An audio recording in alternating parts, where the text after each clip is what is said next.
আসসালামু আলাইকুম বন্ধুরা, আমি আর এ রাসেল চ্যানেলের পক্ষ থেকে সবাইকে আন্তরিক শুভেচ্ছা অভিনন্দন জানিয়ে শুরু করছি আজকের ভিডিও বাংলাদেশ জাতীয় সংসদ সচিবালয় মানব সম্পদ শাখা ৩ নিয়োগ বিজ্ঞপ্তি। আমি আবারও বলছি, আজকের ভিডিও বাংলাদেশ জাতীয় সংসদ সচিবালয় মানব সম্পদ শাখা ৩ নিয়োগ বিজ্ঞপ্তি। তো জাতীয় সংসদ সদস্য সচিবালয়ে বিশাল সংখ্যক নিয়োগ প্রকাশ করা হয়েছে। তো কে কে আবেদন করতে পারবেন এবং কিভাবে আবেদন করতে পারবেন তার সকল প্রসেস কিন্তু আজকে আমি তুলে ধরবো। তো তার আগে সকলের কাছে অনুরোধ রইল, আমার চ্যানেলটি সাবস্ক্রাইব করবেন এবং ভিডিওটা ভালো লেগে থাকলে বেল বাটনে ক্লিক করবেন এবং লাইক দিতে ভুলবেন না। তো চলুন কথা না বাড়িয়ে শুরু করা যাক আজকের ভিডিও। তো দেখুন, নিয়োগ বিজ্ঞপ্তি প্রকাশ করা হয়েছে parliament.gov.bd এই ওয়েবসাইটে। কিন্তু নিয়োগ বিজ্ঞপ্তি বাংলাদেশ জাতীয় সংসদ সচিবালয় নিম্নবর্ণিত 20তম গ্রেডের প্রাক্তন চতুর্থ শ্রেণীর পদসমূহে সরাসরি নিয়োগের নিমিত্তে প্রকৃত বাংলাদেশি নাগরিকদের নিকট হতে নিম্নবর্ণিত শর্ত সাপেক্ষে নির্ধারিত ফরমে http://bps.teletalk.com ওয়েবসাইট অনলাইনে আবেদন আহ্বান করা যাচ্ছে। ক্রমিক লং, পদের নাম ও বেতন, জাতীয় স্কেল 2015 অনুযায়ী, পদ সংখ্যা, যোগ্যতা, যে সকল জেলার প্রার্থীদের আবেদন করার প্রয়োজন নেই। তো একটা কথা বলে রাখি, আপনারা কিভাবে আবেদন করবেন এবং কি কি প্রসেসে আবেদন করবেন তার সকল প্রক্রিয়া কিন্তু আমি তুলে ধরবো, কারণ আমি এখানে একটা আবেদন করে দেখাবো কিভাবে আবেদন করতে হবে। তো চলুন কথা না বাড়িয়ে যাওয়া যাক। 1 নাম্বার, অফিস সহায়ক, গ্রেড 20, 8,250 টাকা থেকে 20,010 টাকা পর্যন্ত বেতন স্কেল। পদ সংখ্যা নিবে 37টি। যোগ্যতা, কোনো অনুমোদিত শিক্ষা প্রতিষ্ঠান হইতে ন্যূনতম এসএসসি পাস। তবে এই তফসিল জারির পূর্বে জাতীয় সংসদ সচিবালয়ে কর্মরত দৈনিক ভিত্তিক 7 বার্ষিক কর্মচারীদের ক্ষেত্রে শিক্ষাগত যোগ্যতা 8ম শ্রেণী পাস। অর্থাৎ যারা জাতীয় সংসদ ভবনে কর্মরত রয়েছে তাদের ক্ষেত্রে কিন্তু 8ম শ্রেণী পাস। এবং যে সকল জেলার প্রার্থীদের আবেদন করার প্রয়োজন নেই, তো সকলগুলা পদগুলো আগে পড়ে নেই, তারপরে আমি দিব যে কোন কোন জেলা প্রার্থীগুলোর আবেদনের প্রয়োজন নেই। 2 নাম্বার, অফিস সহায়ক কাম চাবিরক্ষক, গ্রেড 20। অফিস সহায়ক কাম চাবিরক্ষক, গ্রেড 20, টাকা 8,250 টাকা থেকে 20,010 টাকা। পদ সংখ্যা 3টি। কোনো অনুমোদিত শিক্ষা প্রতিষ্ঠান হতে ন্যূনতম এসএসসি পাস। তবে এই তফসিল জারির পূর্বে জাতীয় সংসদ সচিবালয়ের কর্মরত দৈনিক ভিত্তিক বাৎসরিক কর্মচারীদের ক্ষেত্রে শিক্ষাগত যোগ্যতা 8ম শ্রেণী পাস হতে হবে। ওই একই যোগ্যতা কিন্তু এইচএসসি পাশে আবেদন করতে পারবেন। 3 নাম্বার, সহকারী ডেস্পার রাইটার, গ্রেড 20, 8,250 টাকা থেকে 20,100। পদ সংখ্যা 6টি। কোনো অনুমোদিত শিক্ষা প্রতিষ্ঠান হইতে ন্যূনতম এইচএসসি পাস। এবং এই তফসিল জারির পূর্বে জাতীয় সংসদ সচিবালয়ে কর্মরত দৈনিক ভিত্তিক বাৎসরিক কর্মচারীদের ক্ষেত্রে শিক্ষাগত যোগ্যতা 8ম শ্রেণী পাস। মোটর সাইকেল চালানোর বাস্তব অভিজ্ঞতা থাকতে হবে। তারপরে হচ্ছে 4 নাম্বার, কামরা পরিচালক পরিচারিকা, নিবে 12টি। অর্থাৎ এখানে ছেলে মেয়ে উভয়ই আবেদন করতে পারবেন। 12টি। কোনো অনুমোদিত শিক্ষা প্রতিষ্ঠান হইতে ন্যূনতম এইচএসসি পাস। তবে এই তফসিল জারির পূর্বে জাতীয় সংসদ সচিবালয়ে কর্মরত দৈনিক ভিত্তিক বাৎসরিক কর্মচারীদের ক্ষেত্রে শিক্ষাগত যোগ্যতা 8ম শ্রেণী পাস। 5 নাম্বার, নিরাপত্তা প্রহরী, নিবে 18টি। কোনো অনুমোদিত শিক্ষা প্রতিষ্ঠান হইতে ন্যূনতম 8ম শ্রেণী পাস। শারীরিকভাবে উপযুক্ত হতে হবে। পরিচ্ছন্ন কর্মী, পূর্বনাম ঝাড়ুদার, অর্থাৎ পরিচ্ছন্ন কর্মী তার ঝাড়ুদার নিবে 9টি। পেশাদার পরিচ্ছন্ন কর্মী ঝাড়ুদার হতে হবে। তাহলে কোন কোন জেলার প্রার্থীগণের আবেদন করার প্রয়োজন নেই দেখাচ্ছি। মুন্সিগঞ্জ, নরসিংদী, গোপালগঞ্জ, মাদারীপুর, শরীয়তপুর, জামালপুর, লক্ষ্মীপুর, খাগড়াছড়ি, রাঙ্গামাটি, নাটোর, গাইবান্ধা, ঠাকুরগাঁও, খুলনা, ঝিনাইদহ, বাগেরহাট, বরিশাল, ঝালকাঠি, পিরোজপুর জেলার প্রার্থীদের আবেদন করার প্রয়োজন নেই। তবে ইতিম ও শারীরিক প্রতিবন্ধীরা যারা রয়েছে তারা সকল জেলার প্রার্থীগণ আবেদন করতে পারবেন। 2 নাম্বার, নিম্নবর্ণিত শর্তাবলী আবেদন ফরম পূর্বক এবং পরীক্ষায় অংশগ্রহণ ক্ষেত্রে অবশ্যই অনুসরণ করতে হবে। ক, নিয়োগের ক্ষেত্রে সরকারের প্রচলিত বিধিবিধান, কোটা পদ্ধতি এবং পরবর্তীতে এই সংক্রান্ত কোনো সংশোধন হলে তা অনুসরণ করা হবে। খ, সাধারণ প্রার্থীদের ক্ষেত্রে 1/3/2021 খ্রিস্ট তারিখ হতে 18 হতে 30 বছর মুক্তিযোদ্ধা পুত্র কন্যা এবং শারীরিক প্রতিবন্ধী প্রার্থীদের বয়স সীমা সর্বোচ্চ 32 বছর হতে হবে। গ নম্বর, সরকারি, আধা সরকারি ও স্বায়ত্তশাসিত প্রতিষ্ঠানের চাকরির প্রার্থীদের যথাযথ কর্তৃপক্ষের অনুমতিক্রমে আবেদন করতে হবে। ক নম্বর, কোনো ব্যক্তিকে জাতীয় সংসদ সচিবালয়ের দৈনিক ভিত্তি বাৎসরিক কোনো পদে নিয়োগ করা হয়ে থাকলে উল্লেখিত ব্যক্তির বাৎসরিক ভিত্তিতে নিযুক্তকালীন কালের জন্য তার, আচ্ছা এগুলো পড়ার দরকার নাই, আমি সরাসরি আবেদনে চলে যাচ্ছি, আপনারা এগুলো পড়ে নেবেন স্ক্রিনশট দিয়ে। তো আমি শুধু দেখতেছি পরীক্ষার কি, তো কিভাবে আবেদনটা করবেন তার প্রক্রিয়া আমি তুলে ধরতেছি। আবেদন, অনলাইনে আবেদনপত্র পূরণ সংক্রান্ত নিয়মাবলী শর্তাবলী। পরীক্ষায় অংশগ্রহণ করতে ইচ্ছুক যারা পরীক্ষায় অংশগ্রহণ করবেন অর্থাৎ এইখানে আবেদন করবেন তারা www.bps.teletalk.com বিডি ওয়েবসাইটে আবেদন পূরণ করবেন। আমি আবেদনটা দেখাবো, তো আবেদনটা দেখানো ভিডিও শেষ পর্যন্ত থাকুন। আমি একটা আবেদন সাবমিট করে দেখাবো কিভাবে আবেদনটা করবেন। আপনার মোবাইল দিয়েও কিন্তু আবেদন করতে পারবেন। অনলাইনে আবেদনপত্র পূরণ ও পরীক্ষার ফি জমা দেওয়ার শুরুর তারিখ ও সময় 10/3/2021 সকাল 10টায়। অনলাইনে শুরু কিন্তু হয়েছে 10 মার্চে এবং আবেদনপত্র জমা দানের শেষ তারিখ সময় 9/4/2021 খ্রিস্টাব্দে বিকাল 5টায়, অর্থাৎ 9 এপ্রিল কিন্তু আবেদন দেওয়ার শেষ তারিখ। উক্ত সময়সীমার মধ্যে ইউজার আইডি প্রাপ্ত প্রার্থীগণ অনলাইনে আবেদনপত্র সাবমিটের সময় থেকে পরবর্তী 72 ঘন্টার মধ্যে SMS এর মাধ্যমে পরীক্ষার ফি জমা দিতে পারবেন।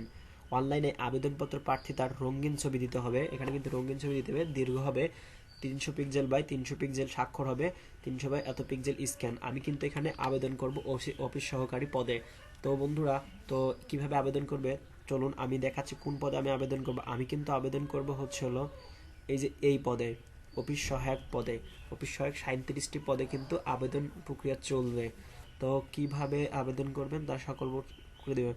তাছাড়া কিন্তু নিরাপত্তা প্রহরীতে কোনো আবেদন করা যায়, তো নিরাপত্তা প্রহরীতে কিন্তু আবেদন করতে হবে। তো কে কে আবেদন করবে তার সকল জেলা কিন্তু এখানে দেওয়া রয়েছে। তো আমরা কথা না বাড়িয়ে চলুন যাই আমরা আবেদন প্রক্রিয়াতে। তো আবেদন প্রক্রিয়ার জন্য আমি সিম্পলি যে ওয়েবসাইটের কথা বলছি, এই যে দেখুন এইখানে দেখুন কিন্তু আমি ওয়েবসাইটটার নাম লিখলাম, আমার ক্যাপচারটা দেখুন https://bps.teletalk.com বিডি। এই ওয়েবসাইটে গিয়ে আবেদন করতে হবে। এই ওয়েবসাইটে গেলে এমন একটা ইন্টারফেস চলে আসবে কিন্তু। তারপরে এখানে দুইটা অপশন দেখতে পারেন, আপনারা সকলে দেখবেন। এই দেখুন দুইটা অপশন আছে, একটা হচ্ছে advertisement click and download, application form click and apply online. তো আমরা এখানে কিন্তু অনলাইন অ্যাপ্লাই ক্লিক করব। তো এমন ক্লিক করার পরে আমাদের সামনে কিন্তু এমন একটা ইন্টারফেস চলে আসবে, দেখুন আমরা সকলে দেখতে পাচ্ছি। এমন একটা ইন্টারফেস চলে আসার পরে আমরা এখানে কোন পদে অ্যাপ্লাই করব দেখুন, post name select anywhere, next button, office staff অর্থাৎ অফিস সহকারী, তারপর অফিস স্টাফ কাম কিম্যান অর্থাৎ ওই যে দ্বিতীয় পোস্টটা, চাবি রক্ষক, অ্যাসিস্ট্যান্ট ডিপেজ রাইটার, র মেডেন, সিকিউরিটি গার্ড এবং ক্লিনার, ঝাড়ুদার। তো আমরা কোন পদে অ্যাপ্লাই করব? তো আমরা সিম্পলি অ্যাপ্লাই করব হচ্ছে হলো, আমি অ্যাপ্লাই করছি সিকিউরিটি গার্ডে অ্যাপ্লাই করলাম। তো আমি এখানে কি category name select anyone click হার বাটন, অর্থাৎ আপনি কোন স্বাভাবিকের আপনার হচ্ছে যদি কোনো জব থাকে তাহলে করবেন সেখানে দিবেন। তো আমি এখানে জেনারেলে, আমি যেহেতু জেনারেল সকলেই জেনারেলে দিবেন, জেনারেলে ক্লিক করলাম। ক্লিক করার পরে আমার সামনে কিন্তু এমন একটা ইন্টারফেস চলে আসছে, দেখুন এমন একটা ইন্টারফেস চলে আসছে। তো আপনারা আপনার ফুল নাম দিবেন, আমি এখানে আমার ফুল নাম দিব। তার আগে আমি আমার একটা অ্যাপ্লিকেশন করা ছিল, সেই অ্যাপ্লিকেশনে কিন্তু আমি আমার দেখতে পাবো যে দেখুন আমি একটা অ্যাপ্লিকেশন করেছিলাম, সেই অ্যাপ্লিকেশন থেকে তথ্যটা নিয়ে আসি। আপনারা তথ্যগুলো নেবেন।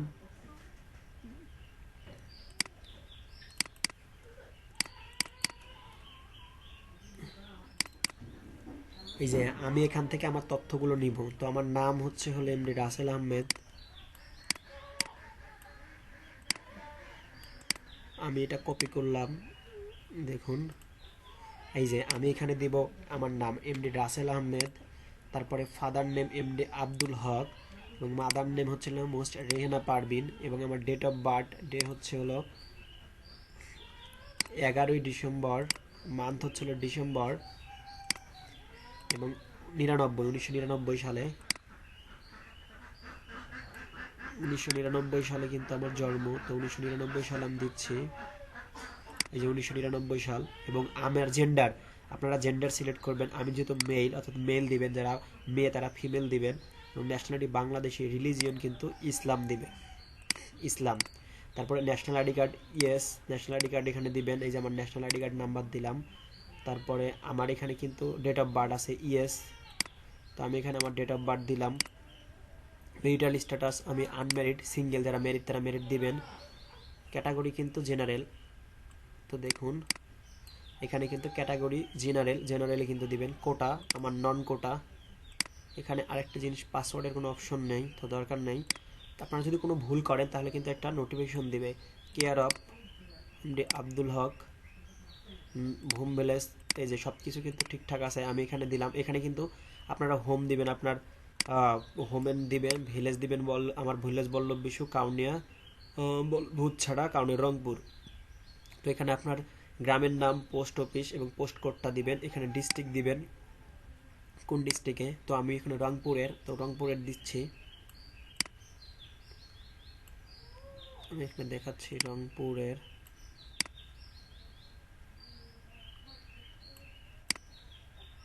এই যে রংপুরে সিলেক্ট করলাম।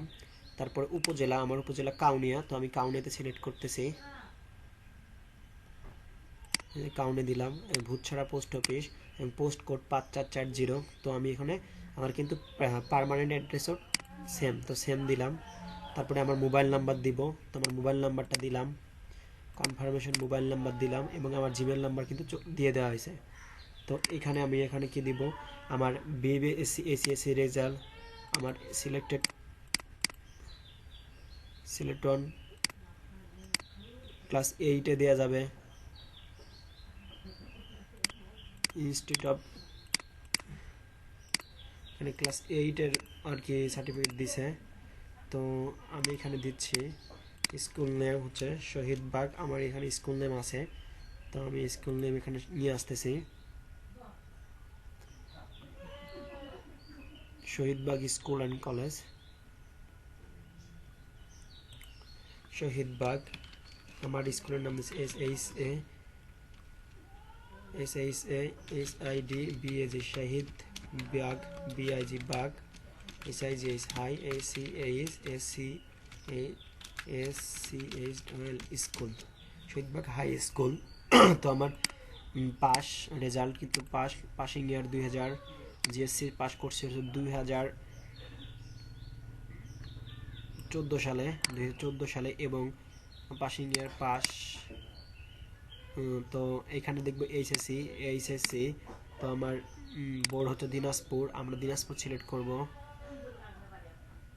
দিনাজপুর, রোল নাম্বার 167455 এবং রেজাল্ট, এই রেজাল্ট হচ্ছে হলো জিপিএ আউট অফ 4, আমার রেজাল্ট দিয়ে দিলাম। গ্রুপ দিয়ে দিচ্ছি, গ্রুপ হচ্ছে সায়েন্স এবং পাসিং ইয়ার 2016 সালে,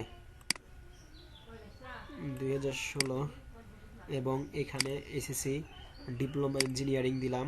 তারপরে বোর্ড দিলাম হচ্ছে টেকনিক্যাল এডুকেশন বোর্ড, যেটা আমি ডিপ্লোমা ইঞ্জিনিয়ার রোল দিলাম। 3756 রেজাল্ট হচ্ছে হলো ফার্স্ট ডিভিশন এবং সাবজেক্ট হচ্ছে হলো কম্পিউটার টেকনোলজি, তো কম্পিউটার টেকনোলজি দেখলাম, কম্পিউটার সায়েন্স অ্যান্ড টেকনোলজি দিয়ে দিলাম। এবং পাসিং ইয়ার 2021, আমি 2021 সালে পাস করি, তো 2021। আমার গ্র্যাজুয়েশন নেই, তো গ্র্যাজুয়েশন যাদের নেয় তারা ফাঁকা রাখবেন। তা এগুলো সব কিছু ফাঁকা রাখার পরে আপনি ফিজিক্স নো দিবেন, নো দিয়ে select on a government employ এগুলা কিচ্ছু দিবেন না, যদি আপনার থাকে তাহলে দিবেন। তারপরে আপনি এখানে ক্যাপচারটা পূরণ করবেন। ক্যাপচারটা হচ্ছিল 41EET3FD4। আমি আবারও বলছি, আপনার ক্যাপচারটা ভুল করবেন না, আমি সব কিছু দেখে নেবেন এবং এই যে নেক্সটে দিয়ে নেক্সটে ক্লিক করবেন। ক্লিক করা are you physical fit requirement, no, are you physical fit, আবারও কিন্তু চলে গেছে। তো এভাবে কিন্তু আপনারা অ্যাপ্লাইটা করবেন। দেখুন এভাবে অ্যাপ্লাই করার পরে আপনারা সাবমিটে ক্লিক করবেন আর কি, সিম্পলি তো এভাবে সাবমিটে ক্লিক করবেন। দেখবেন আপনারা এভাবে দেওয়ার পরে আপনারা সকল প্রসেস কমপ্লিট দেখে নেবেন যে কোনো সমস্যা রয়েছে কিনা। মোবাইল নাম্বার এখানে নাই, তারপরে আপনার কনফার্মেশন মোবাইল নাম্বার, দেখবেন সব কিছু কিন্তু চলে গেছে। এভাবে যদি কোনো সমস্যা হয়ে থাকে তাহলে আপনারা দিবেন। তো তারপরে আপনারা এই যে সিম্পলি নেক্সটে ক্লিক করবেন।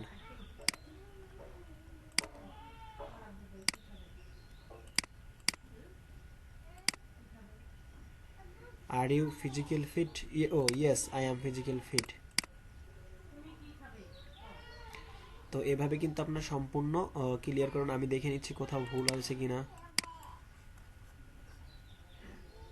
প্লিজ মেনশনের মোবাইল নাম্বার অপারেটর, আমি এখানে মোবাইল নাম্বার দিলাম। তারপরে দেখুন আর কোথাও ভুল হয়েছে কিনা, নাম সব কিছু ঠিকঠাক মতো দেখবেন, দেখার পরে সাবমিট করবেন। আমি সাবমিট সকল প্রক্রিয়া দেখে দিচ্ছি। তো এখানে কিন্তু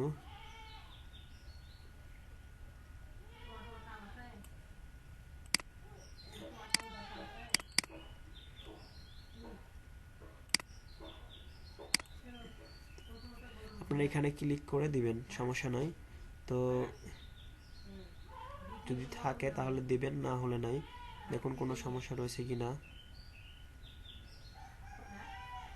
আমি আবারও দেখে নিচ্ছি সব কিছু ঠিকঠাক রয়েছে। তো আমি অ্যাপ্লাই করব, নেক্সটে ক্লিক করব। Please fill up your field on mailing present address properly. Oh no, আমাকে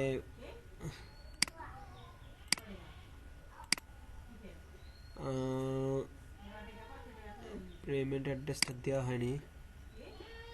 তো আপনারা দেখুন আমি এখানে মনে হয় পেমেন্ট অ্যাড্রেসটা দেইনি। আপনারা যদি কোনো ভুল করে থাকে তাহলে কিন্তু দিবে, এভাবে দিবে। আমার দেখুন নাম ঠিক আছে, বল্লভ বিশ্ব ইসলাম, সিঙ্গেল, তারপরে ন্যাশনাল আইডি কার্ড নম্বর, জাতীয় registration card, date of birth দিলাম, জেনারেল, নন কোটা, তারপরে ওই যে উপজেলা কাউনিয়াটা এখানে কিন্তু ভুল হয়েছে, কাউনিয়া। সো সব কিছু ঠিকঠাক রয়েছে। মোবাইল নাম্বারটা আবার চলে গেছে, মোবাইল নাম্বার দিব। ক্লাস 8 পাসিং ইয়ার 2014, সব কিছু ঠিকঠাক আছে, সমস্যা নাই। ইয়েস, এবার কিন্তু নেক্সটে ক্লিক করব। দেখুন আমার কিন্তু সব চলে আসছে। তো সব কিছু চলে আসার পরে দেখুন name of the post security guard, আমি রাসেল আহমেদ, আব্দুল হক, রেনা পারভিন। সো আমি কিন্তু এটা অ্যাপ্লাই করছি। তো অ্যাপ্লাইটা সম্পূর্ণ প্রসেস হয়ে গেছে এবং আমাকে টাকা পাঠাতে হবে। তার আগে আমার এখানে কি করতে হবে, আপলোডে ফটো। আমি এখানে ফটো আপলোড করব। তো ফটো আপলোড করার জন্য সিম্পলি আমার যে ফটো রয়েছে সেই ফটোতে যাব, সেই ফটোতে গেলাম। তো এই যে আমার যে ফটোটি রয়েছে, এই যে ফটোটি আমি আপলোড দিলাম। এবার আমার এখানে সিগনেচার আপলোড দিতে হবে। আমি এখানে আমার সিগনেচার আপলোড দিব, এই যে রাসেল। তো সিগনেচার আপলোড দেওয়ার পরে আমি ইফ ইউ আর ডিরেক্টেড এখানে ক্লিক করব। ক্লিক করে এই যে সাবমিট হয়ে গেল। তো আমার সম্পূর্ণ আবেদনটা কিন্তু সাবমিট হয়ে গেছে। দেখুন এটা কিন্তু আমার এখানে সাবমিট হয়ে গেছে। তো কোনো ভুল ত্রুটি থাকলে আপনারা দেখে নেবেন। তো আমার ভুল ত্রুটি নাই। তো আমি এখানে অ্যাপ্লিকেশন ডাউনলোড করলাম। দেখুন অ্যাপ্লিকেশন ডাউনলোড করার পরে এই যে আমার কিন্তু অ্যাপ্লিকেশনটা সম্পূর্ণ হয়ে গেছে। একটু ধৈর্য সহকারে দেখুন, আমি কিন্তু অ্যাপ্লিকেশন কমপ্লিট করলাম। এই যে Bangladesh permanent security guard, permanent job. তো আমার কিন্তু এই যে এই জব সার্কুলারটি হয়ে গেছে। তখন আমি টাকা পাঠাবো। এখন আমি আমার টেলিটক সিমের নাম্বারের মাধ্যমে টাকা পাঠাবো। টাকা পাঠানোর জন্য এই যে দেখুন এইখানে যাব, এই যে ইউজার আইডি অফ এত প্লেস অ্যাপ দে এত ইয়ার, আমার ইউজার আইডি এটা। এখন আমি টাকা পাঠাবো টেলিটক সিমের মাধ্যমে। তো কত টাকা পাঠাবো সেটা দেখে নেওয়া যাক। তো টাকা পাঠানোর জন্য কত টাকা পাঠাবো সেটা দেখে নেওয়ার জন্য এই যে এইখানে দেখুন কত টাকা পাঠাতে হবে। আমি আবেদন করছি হচ্ছিল কিন্তু 5 নাম্বার পোস্টে। এই যে এইখানে দেখুন এই যে 50 টাকা কিন্তু পাঠাতে হবে। আমার কিন্তু 56 টাকা টেলিটক সিমে থাকতে হবে। এই যে SMS এর মাধ্যমে ফি বাবদ 50 টাকা ও টেলিটকের সার্ভিস চার্জ বাবদ 6 টাকা 56 টাকা পরবর্তী 72 ঘন্টার মধ্যে জমা দিতে হবে। তো আপনারা যারা যারা আবেদন করতে পারবেন না তারা তারা আমার সঙ্গে যোগাযোগ করুন। আগামী 9 তারিখ পর্যন্ত কিন্তু 9 এপ্রিল পর্যন্ত কিন্তু আবেদন করার আরেকটা ডেট রয়েছে। তো সকলকে ধন্যবাদ জানিয়ে শেষ করছি আজকের ভিডিও। তো সকলে আমার চ্যানেলটি সাবস্ক্রাইব করবেন এবং সকল প্রকার চাকরির খবরাখবর পেতে আমার চ্যানেলের বেল বাটনে ক্লিক করবেন। আসসালামু আলাইকুম।